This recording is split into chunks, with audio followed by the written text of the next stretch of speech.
Sublime was a ska-punk and reggae band that never got to properly experience their success. By the time their third album came out, the band ceased to exist, and most of their new fans had no clue the group were done. Today, let's look at the history of the band Sublime.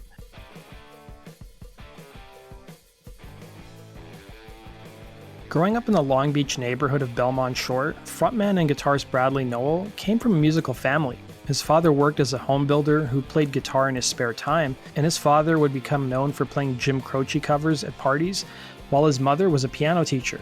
His parents would give him his first guitar lessons, but by the time he turned 10, they would divorce, with his mother taking custody of Bradley. She would tell VH1's Behind the Music that Nowell was a needy child and struggled in school, becoming disruptive and suffered from attention deficit disorder.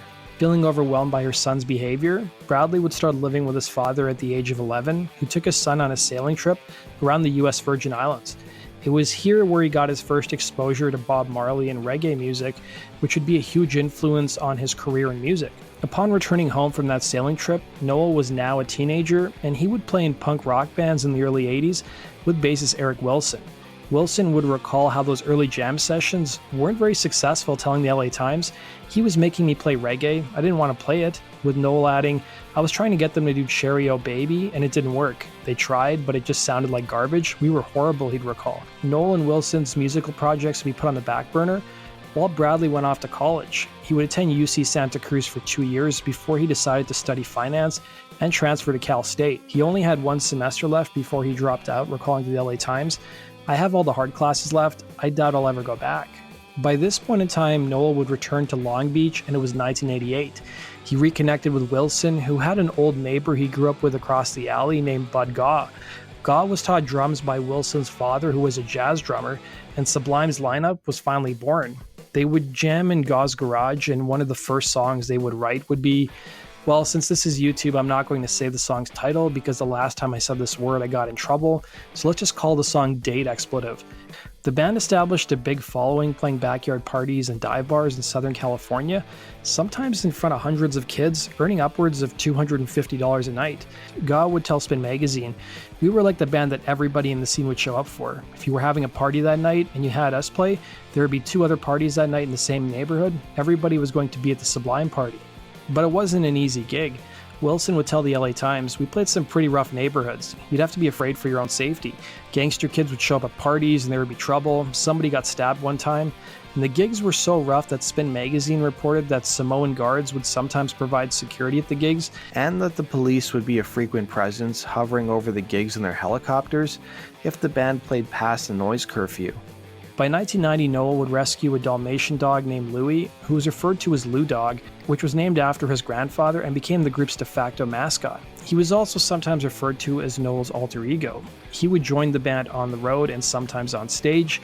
It was during the same year, in the spring of 1990, that Michael Miguel Happel, a music student, offered to manage Sublime, enticing them with an offer of free studio time at the school he attended. He became the de facto 4th member of the band, helping produce their music, helping run their affairs, and record label, Skunk Records. The band by this point in time had already written songs and would sneak into Happel's school studio late at night and recorded their demo called Ja Won't Pay the Bills, which would be released in 1991.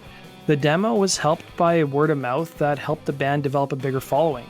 The band's songs dealt with the dark and seedy side of California that they themselves witnessed growing up. According to VH1's Behind the Music, frontman Bradley Nowell swore off certain hard drugs, but his curiosity got the better of him.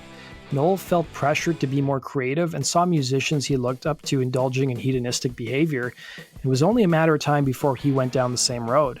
According to Nowell's peers, he thought that he could control his habit, but like so many stories in rock and roll, he couldn't. It was a decision that would have dire consequences for the future of the band. Using a $1,000 loan from Nowell's father, in 1991 the band financed and recorded their debut record, 40 Ounces to Freedom, on their own label, Skunk Records. The band sold the album out of the back of their van and was able to sell around 30,000 copies. And it was by that early point in the band's career that they were already headlining clubs. Despite the band's promising future, in the 2 years between their first album and their sophomore effort, the band members found themselves broke. 2 years of intense and hedonistic behavior left them with little to no money. Unable to pay for studio time, the band had to play additional live shows to raise some cash to record their sophomore effort, Robin the Hood, which came out in 1994. The album was recorded in an earthquake-damaged house with pirated electricity, according to Spin magazine. Combining folksy acoustic music with rock rap and spoken word parts, their sophomore album was much more diverse than their first effort. The album also included a duet with No Doubt's Gwen Stefani. But from 1993 onwards, Nowell's drug addiction only worsened, and he was pretty open about his struggle, most notably on the song Pool Shark from their second record. The strains soon crossed over to their live shows, with Spin magazine writing in the band's 1997 profile, "It was impossible to ignore on those tours when Nowell parked himself on the edge of the stage, the others noodling gamely while he was unable to make it through a song, let alone a set." Soon enough, rumors of the band members ODing started to circulate, with Goff saying, "Yeah, I think we've all been dead once or twice." Nowell's habit got so bad that sometimes he would pawn off the band's equipment while on tour, only for the group's manager to repeatedly get back their equipment in time for the band's shows. This would be captured on the song Pawn Shop. By early 1995, despite all their turmoil, Sublime had built a good local following, but they weren't getting a lot of national attention. That would soon change when local LA radio station KROQ added the 3-year-old song Date Expletive, and it blew up on the station, becoming one of the most requested songs from listeners. In addition to that, it would be a UC Irvine station, KUCI FM 88.9, which had a show called Ska Parade. What's funny is that by this point in time, the band's live shows omitted the song from their setlist. The track's subject matter dealt with the perpetrator of a crime getting what's owed to him in prison. As you would expect, the song's title garnered a lot of controversy, but the band was unapologetic, with Nowell revealing to the LA Times why he chose such a controversial subject to write a song about, saying, "Probably just because a certain word rhymed with another, and from there the song just took its course. There's no great message. Sorry, I'm just not a very deep guy," he would say. Despite the band's newfound success, they lacked distribution to get their albums out. A frequent question of those attending the band's live shows in 1995 was, and I quote, "Where can we get your record?" The band initially was offered a deal by Gasoline Alley, which was affiliated with major label MCA. The band set up a meeting with an executive from Gasoline Alley who made them wait hours in the label's office. The band had shown up intoxicated to the meeting with Lou Dog, and since they were left to wait for hours, they sent Lou Dog into the executive's office and left him a surprise. The deal would end up following through, but almost half a year later, Gasoline Alley reconsidered and signed the band. The group's manager would tell the LA Times that he wanted to stay true to Sublime's punk roots, but at the same time acknowledged how difficult the industry is, saying, "I'm not proud of what we've done, but if we wanted to keep going and do what we're doing, the improved distribution and resulting infusion of cash was a necessity." The success of Date Expletive helped push 40 Ounces to Freedom onto the SoundScan alternative rock charts, where the album spent a whopping 70 weeks. It was during the summer of 1995 the band was invited to partake at KROQ's Weenie Roast Festival. But rather than thanking their one ally who broke the band, they burnt bridges. For the performance, the band received 10 backstage passes to hand out to friends, and Sublime happened to have a friend with a computer and a printer who printed up another 300 passes and handed them out to all their friends back home in Long Beach. The backstage area was soon overrun by members of Sublime's entourage, and given the fire code requirements dealing with capacity limits, the people at KROQ obviously weren't thrilled, but the stunt did little to deter the station from playing the band's music. It was around this time that Nowell and his girlfriend Troy welcomed their first child together, Jacob. Nowell appeared to have finally straightened out his life for the time being. As the band reassembled in early 1996 to record their major label debut, Nowell was under an enormous amount of pressure to deliver. The band didn't have too many songs written at this point in time, and the initial sessions were done in Redondo Beach in California with Grammy-winning producer David Kahn. These sessions resulted in the songs What I Got, April 29, 1992, Caress Me Down, and Doin' Time, but friction within the studio led the sessions to being scrapped.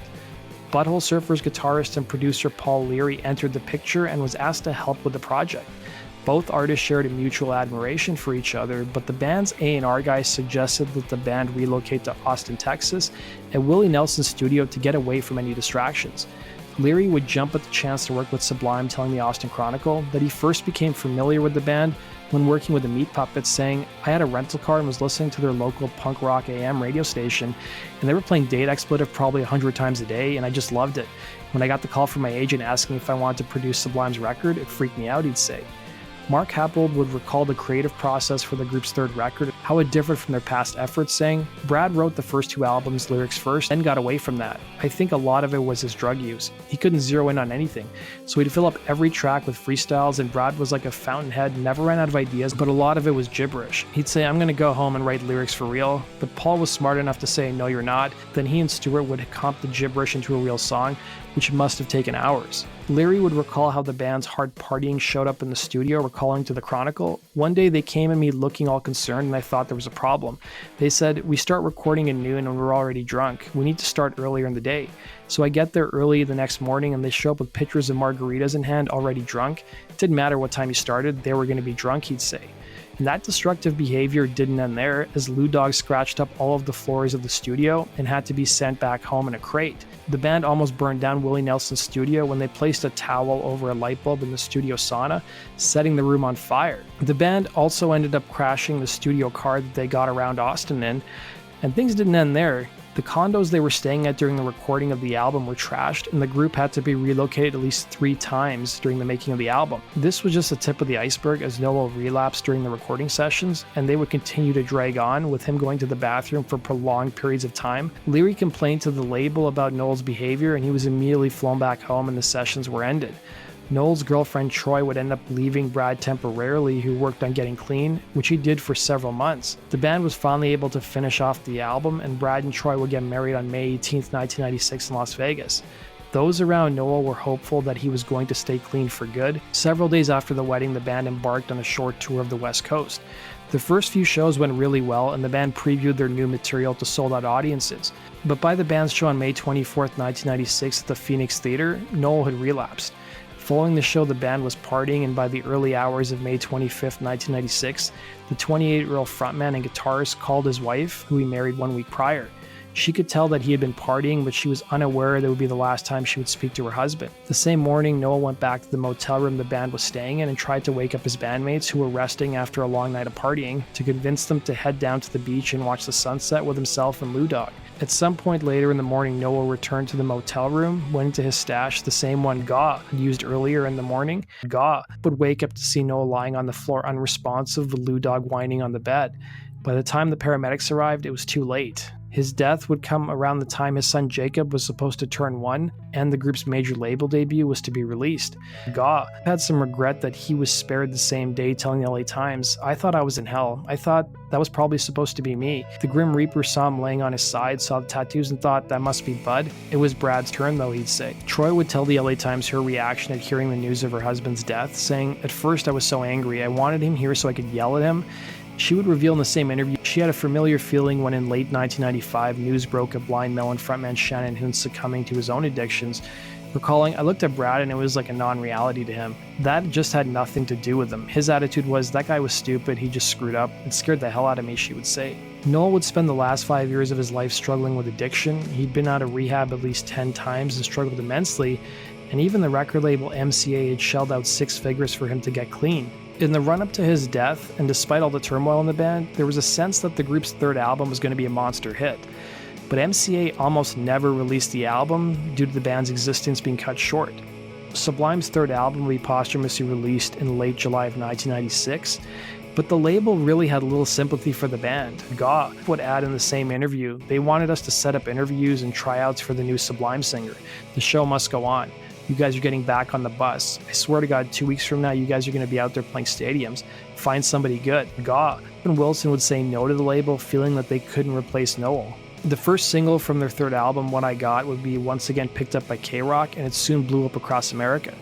The album was a monster hit, selling over 6 million copies and launching 4 singles, including Santeria and Wrong Way, which are still staples of rock radio to this day. Apart from Sublime, 1996 was a very difficult time for rock music. Drugs soon became synonymous with high-profile rock bands, including Stone Temple Pilots, Pantera, Depeche Mode, Alice in Chains, and Smashing Pumpkins. It would result in the industry trying to establish health programs for artists, with others blasting these efforts. Nowell's wife Troy would criticize the band's label following her husband's death, telling the Chicago Tribune, "As soon as he get out of rehab or get clean, the record label will put him out on the road. They'd never give him enough time to stay clean or start working on a program. But that's not their business. They're in the business of making music and making records." Michael Green, who is the president of the National Academy of Recording Arts and Sciences, or NARAS, rankled record label heads by declaring that executives should be publicly humiliated if they turned a blind eye to artists' addictions, while also profiting from their work. In the aftermath of Nowell's death, several posthumous releases featuring leftover songs we put out, with the surviving members moving on to other musical projects, including Long Beach Dub All-Stars. Lou Dog, meanwhile, would be cared for by the band's manager, and he would pass away on September 17, 2001. When Lou Dog passed away, his family wanted to make sure he was resting with Nowell, so his ashes were scattered in the same spot as the former Sublime frontman. In 2009, the surviving members of Sublime reunited under the band's name, with Rome Ramirez fronting the group. It would result in a legal battle from Troy and Nowell's estate, and they would soon change their name to Sublime with Rome. Nowell's ex-wife Troy has since remarried, and Jacob, now in his early 20s, has picked up the family trade as a frontman of his own Long Beach band Law. That does it for today's video, guys. Thanks for watching. Be sure to like button and subscribe. We'll see you again in Rock and Roll True Story sticker.